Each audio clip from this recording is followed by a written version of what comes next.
అండి, బొండడ ఫ్యామిలీ రుచులకి స్వాగతం సుస్వాగతం. టుడే రెసిపీస్ క్యాబేజీ పప్పు చూసేద్దాం. ముందుగా నేనైతే క్యాబేజీని ఉడకబెట్టుకున్నానండి. తర్వాత పప్పును కూడా పెసరపప్పు అండి, ఇది పెసరపప్పును కూడా ఉడకబెట్టుకున్నానండి.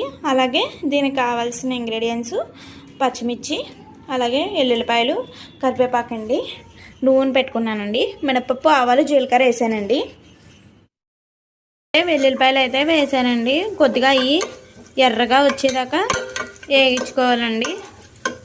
తర్వాత పచ్చిమిర్చి, కరివేపాకు వేస్తున్నానండి. వేస్తాను. ఇప్పుడు ఇది కూడా బాగా కలుపుకోండి.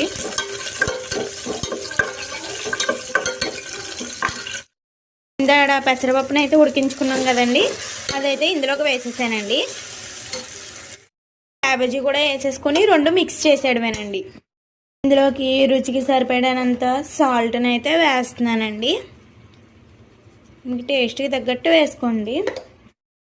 ఎంతో టేస్టీ టేస్టీ టేస్టీ అయిన క్యాబేజీ పప్పు అనేది రెడీ. అలాగే ఈ పప్పుని ఉడికిస్తాం కదండి, అప్పుడు ఆ కట్టు వస్తుంది కదండి, పప్పులో నీళ్ళు వస్తాయి కదా, ఆ కట్టును కూడా తాలింపు పెట్టుకొని మనం అయితే అన్నంలోకి అయితే వేసుకోవచ్చండి. Thank you for watching.